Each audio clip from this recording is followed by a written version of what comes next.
So my name's Peter Slang. I think some of you out there know me. My dad does. Hey, Dad, how are you? David, good to see you again, pal. Donnell, welcome up to the stage. Give me a little bit of this action. Welcome, welcome.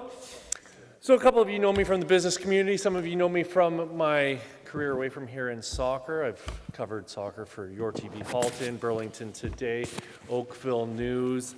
I've been a commentary and play-by-play man for Fox Soccer, One Soccer, and League One Ontario, now called the Ontario Premier League. And funny enough,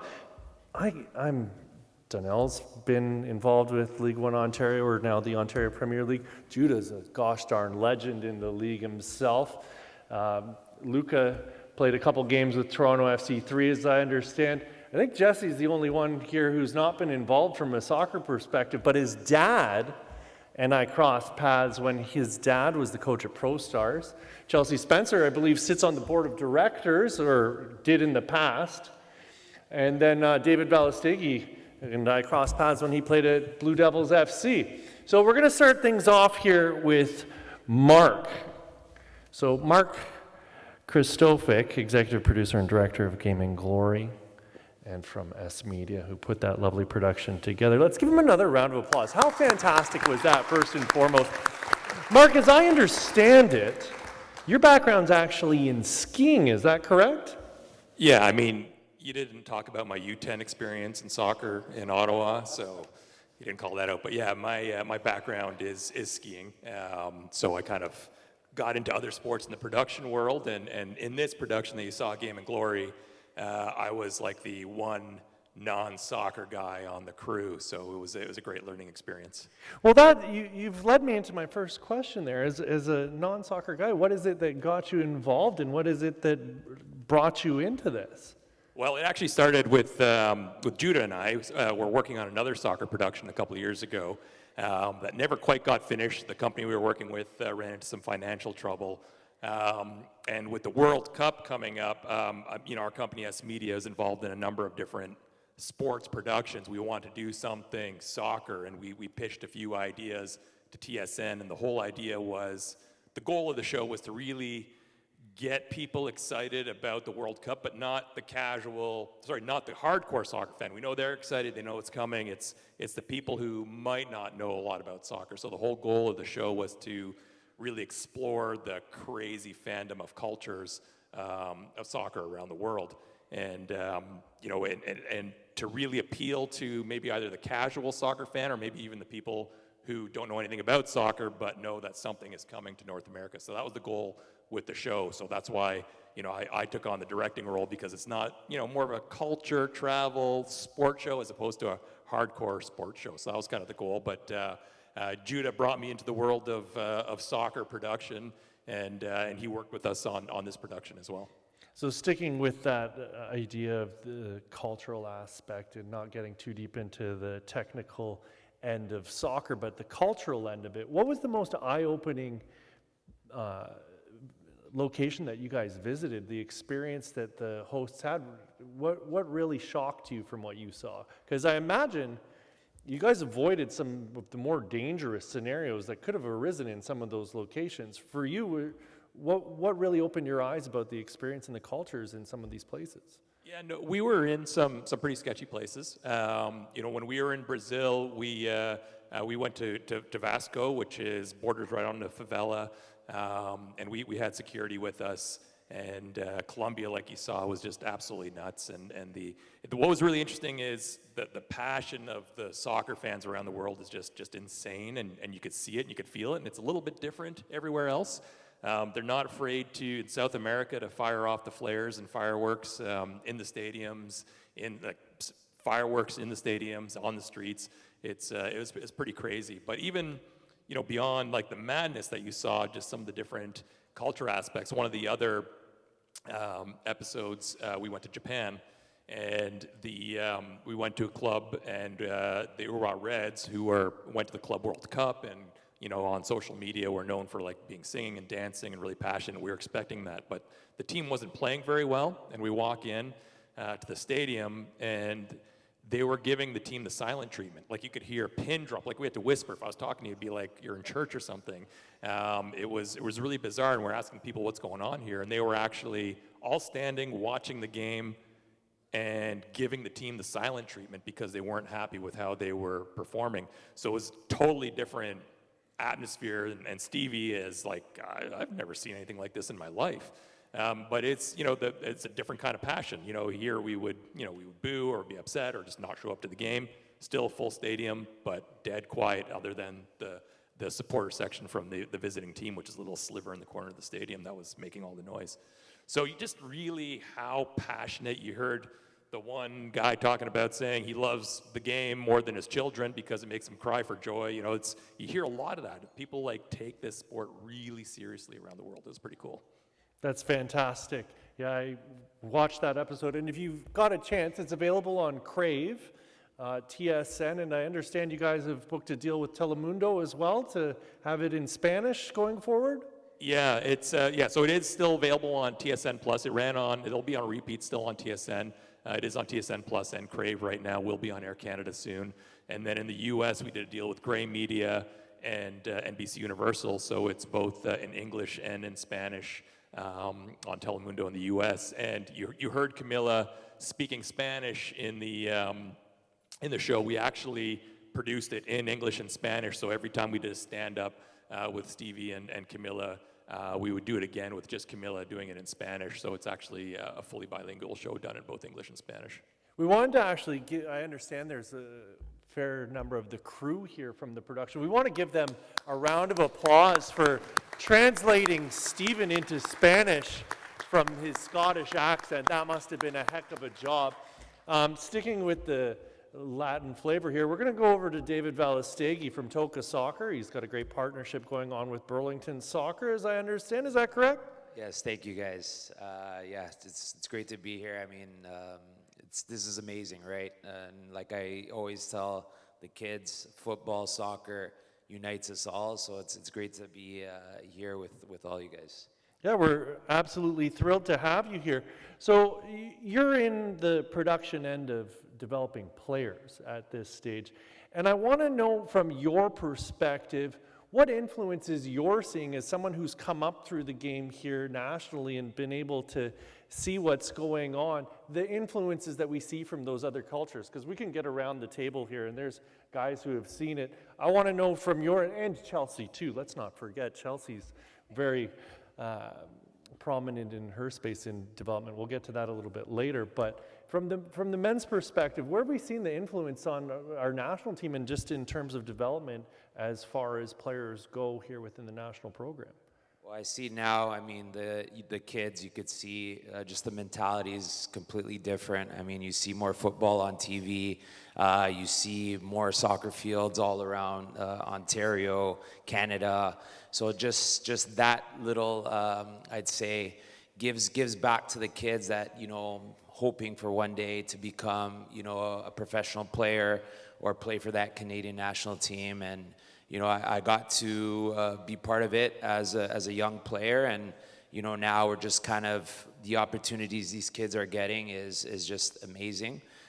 We see a lot more kids, moving into Europe, into big academies all around the world, and just the influence that I guess the media and football and a lot of role models, Canadian players as well, into the highest levels in Europe and South America, all over the world, is pretty much giving these kids hope and to one day dream to be there as well, right? So a big factor and an amazing thing is also looking at the World Cup and having Canada participate on the world's biggest stages, and having local players go out there and show that they're capable of being there with the best players in the world. So that for me is super important, and I feel that, like I said, as a young player now, looking up and seeing on TV and being more involved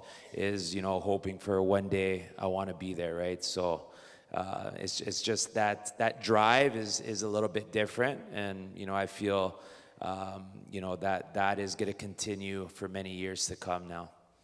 Yeah, I think it's just fantastic. We're having all these wonderful experiences. Like this here today is something I don't think any of us imagined as we were growing up. We'd be able to be a part of a film festival with a segment dedicated specifically to soccer like this. And again, thank you, Judah, for your tireless efforts in putting something like this together and sponsoring it and bringing everyone together like this.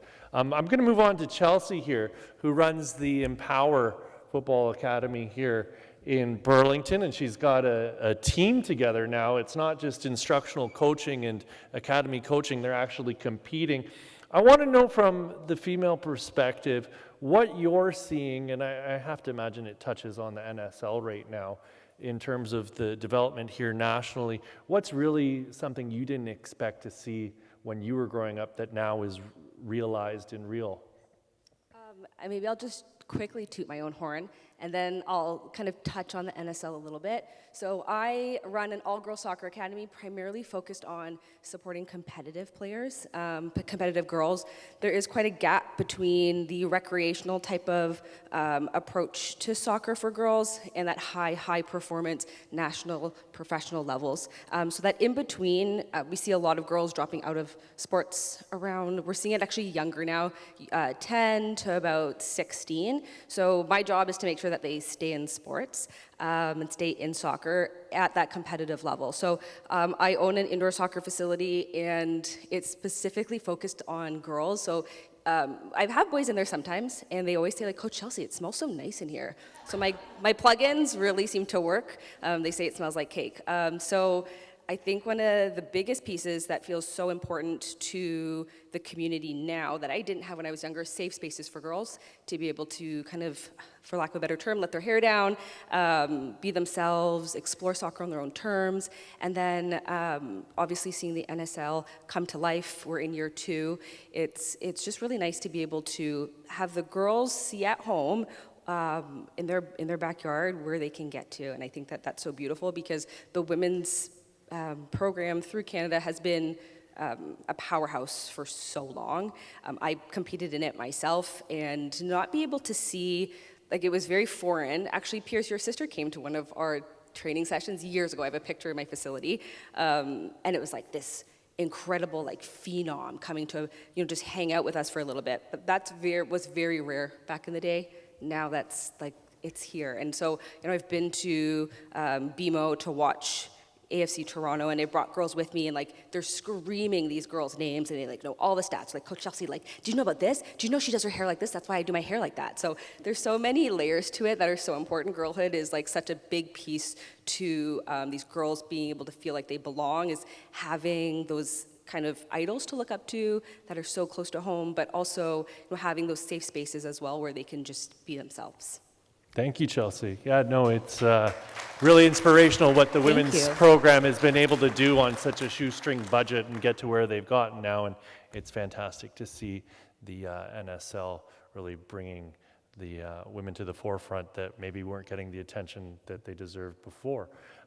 Moving on from our women's national program and everything associated with that, I want to avert your attention to Donnell Henry here, who's a heck of a player in his day. He's recently retired, played for Toronto FC for years and a myriad of teams following that, but he came up through the National Development Program and now is coaching and developing players through his association with Milton Soccer Club. And are you still with Simcoe Rovers, part of the ownership group there? No? Well, we'll leave that alone, I guess. Or it's not our place. But I wanted to talk to you about the opportunities that we see for young Canadian players now, because I'm sure we'll get to it with Judah, the opportunities players have to go over to Europe and then suddenly things aren't what they seem necessarily.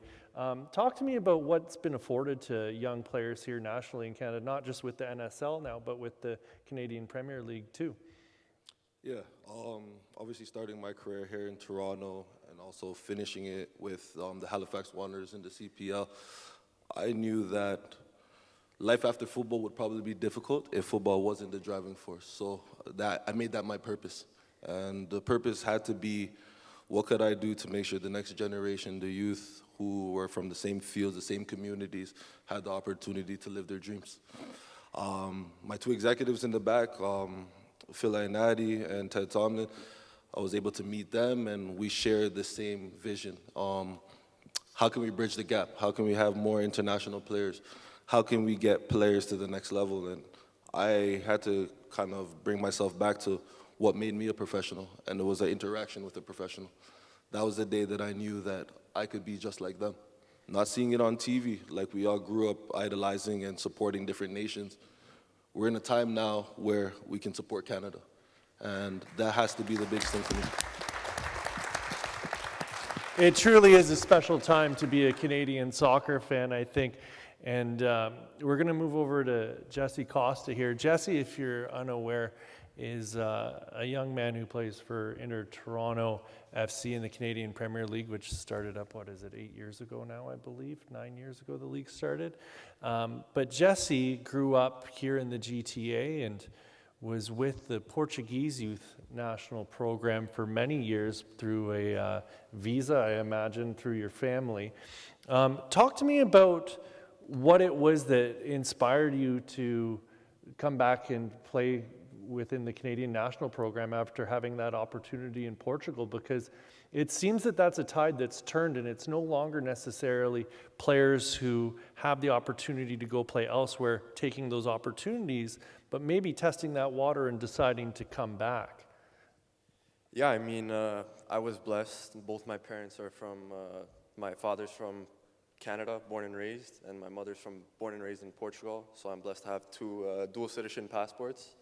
But touching on a little bit what Donnell said, we're at a time right now where, Canada is on the come up. You can't even say come up no more, but, we have world-class players playing in Europe, playing in the MLS, and, it's bringing young players. Like, I grew up idolizing Ronaldo, but, when I look at our men's national team, Stefan Eustáquio, our coach's brother, big part of the men's national team program, and he made the same decision I did.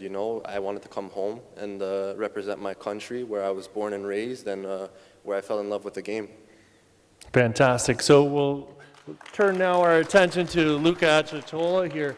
Luca, you played in Vaughan before moving into the Toronto Academy, TFC 3, TFC 2. For those of you who don't know, it's the development programs beneath the first team where you see them playing at BMO Field. They've got the USL team, and then you had some experience in League One like several of your fellow panelists here. Talk to me about your experience, because we've looked at some of the older fellows here and the opportunities weren't there right from the start, but you've seen that pathway from the very beginning. Talk to me about when that moment first hit you that you thought, you know what, I can do this, I can go forward. Because I want to say for a lot of these people here, that wasn't the first idea they had when they got started playing soccer. But for you, what was that? Yeah, so when I was growing up, I played at Vaughan Soccer Club, just a local team. And at the age of 10 years old, I went to TFC. And not too long ago, there wasn't a pro league in Canada, so you don't have many choices. You either move away, you go play for TFC if you're good enough, or there's no other option. So I climbed my way up TFC for 10 years. Unfortunately, things push come to shove. I wasn't good enough to get into the first team level. So I went to university to go play soccer at York University. And from there, I was drafted into the league to play for Inter Toronto. So, I mean, people go play for... He is good enough. Yeah, people go play in Europe. They come back and play here, but I think there's a lot of different pathways that we can get into playing professional in Canada, and it's big that we have a league here now, and gives people hope into playing professional. Wonderful stuff. Yeah, I think it's very motivating for a lot of young people. I know there's a couple boys associated with the team that I coach out here that have dreams of playing in the future here professionally, and it must be great for them to be able to see the path laid out in front of them. Now, you guys know Judah, I imagine, from his video ventures. I know Judah from his time at Blue Devils FC. And for any of you who are true Blue Soccer fans, if you know the name Rick Titus is an absolute legend. Oldest player to ever put on the boots for TFC at 40 years old. Trinidad and Tobago international. He told me once in confidence that Judah Hernandez is in fact who he wants to be when he grows up. So, strong words from an actual legend here. I want to talk to you, Judah, about a conversation we had several years ago, and it speaks to something I think a lot of these people have spoken to, and it's about the opportunities and how you think they're not going to necessarily be there. And talk to us a little bit about your experience going over to Europe and kind of being left to your own volition and no one picking you up at the airport. Well, to make a long story short, I mean, a lot of these people here who have played the game will have experienced something terrible. Like, this is normal in soccer. For me, it was having an agent bring me over to Belgium, talking on the phone, having an apartment set up, and at 18 years old, not having guidance, showing up, and nobody being there. And I had to, walk with 9 pieces of luggage to a subway and find my way to my city, realizing I didn't have a place to stay in a hostel for 2 weeks. Like, this is the reality, and it's not uncommon. You see, talent is a dime a dozen, and just because you don't make it doesn't mean you're not good enough. Like my brother over here, he says he's not good enough. I doubt that. To even be playing at the level that you're at, you are good enough. There are hundreds of thousands of players that will never see a professional field that could play on any team. Look, this kid, Diomande. Anybody watch Ivory Coast? Diomande was the best player on the field. 3 years ago, he was playing in a USL team in Florida with my buddy in like a men's soccer league. And now he's at the World Cup playing for Ivory Coast and one of the best players in the world. So it's not just about talent. There's luck involved. There's persistence. You've got to have that hunger and that desire. There's a lot of things that have to click in order to make it happen and make it real. And sometimes, it's in the cards. Sometimes God has a path for you. Sometimes it's not. But I will say this. The lessons you learn along the way will be with you for the rest of your life. The same way that you learn to play with a team on a soccer field, for me, is the same way I have to deal with a team in a film setting, right? Those same lessons and the same way that you treat your team and the same way that you win together. Like, no matter how good you are, if you're not good at being a teammate, you won't go far. Fabulous. Thank you, Judah. And I think it's a real testament to the development that we've seen, that kids are getting these opportunities like Luca and Jesse, that they don't necessarily have to go running all over Hell's Half Acre now to have. So before you pass up your mic here, and I think I already know the answer to the question, anyone who's familiar with Judah's persona on Instagram and the little shorts that he produces, I'm going to guess it's a Mean Machine because it's a Guy Ritchie movie, but I want to ask what your favorite soccer movie is here of all time. Yeah, there are some good ones. Hot Shots with Pelé. Yeah. That was from the 80s. I might be over ahead of I think you've gone over everyone on the panel's head here, Judah. Hot Shots, man. Hey, can I give a shout out? I know you already mentioned Phil Ionati, but anyone in the soccer world who doesn't know Phil Ionati, you might not be in the soccer world. Check yourself. Phil is the guy. I just got to say, you asked me about my story. Phil, when I first moved to Canada without a visa, without a plan, I was about to be sent back to Trinidad, and this guy, he saw a young man that had a dream, and he let me crash on his couch for a couple of weeks. And that to me is what Canada represents, like opening your doors. And I love this guy. I gotta say thank you, man. So while we give a shout out to Phil here, I might as well update everybody on the derby that's currently going on with someone who a lot of these panelists will know, Duncan Wild's Oakville Soccer Club, taking on my beloved Burlington Soccer Club in the Ontario Premier League. It's currently 3-2 for Oakville now after a big Burlington comeback in the second half to tie things, or in the first half to tie things up at 2. So yeah, Donnell, you're currently working with Milton. You've done, obviously, I mentioned work with Simcoe County Rovers as the technical director previously. So that League One and Ontario Premier League connection stays there. We're going to get into what your thoughts are in terms of who's going to win this World Cup. Because I think that's what everybody's really dying to know here so they can get their bets in, right?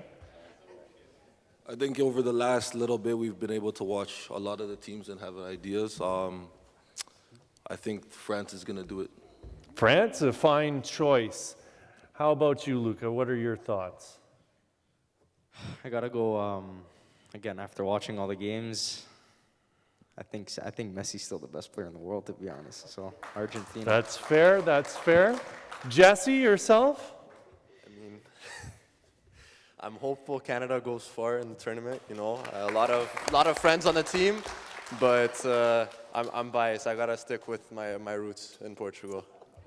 Fair play, fair play. Chelsea, how about yourself? I was named after Chelsea Football Club, so I had no choice but to be a fan of England. Okay, yes, of course, but they tend to just like let us down and kick us in the shins right at the end, so I'm gonna go with France. Sorry. Mark. Yeah, I'm least qualified, so I'm going to say Italy. So, Mark, In all seriousness, though, I'm saying England. I called that one a while ago. I know it's probably not the most popular choice, but I'm saying England. So, Mark, I'm going to come back to this in a second after we get David's pick. Sorry, David. So I have an Ecuadorian background, so I have to support them, even though they lost the first game. But usually the team that loses the first game usually wins the World Cup. So we'll go with that one. We'll take that one. But Canada, of course, we have to support the home, and we hope they do their best, and hopefully they make it to the finals. We'll see. Fabulous. So before we go here, I know I've been given the wrap it up signal here from Tyler in the background. Mark, you touched on something there that I think is really important that we talk about. And I think, first off, it's really important that we share these stories and we tell these stories. You guys had the opportunity to listen to the panel here and probably heard some things that maybe you weren't aware of. There are so many important stories in this game, and we've seen the growth of it over the last 2 decades, starting with the women and now with the men as well. It's important that we share those stories. So I want to thank you for putting this production together of Game and Glory, because it allows the casual to come in and learn something new. And hopefully we get to tell some more stories about Canadian soccer in the future. So thank you for your contribution here, despite being new to soccer.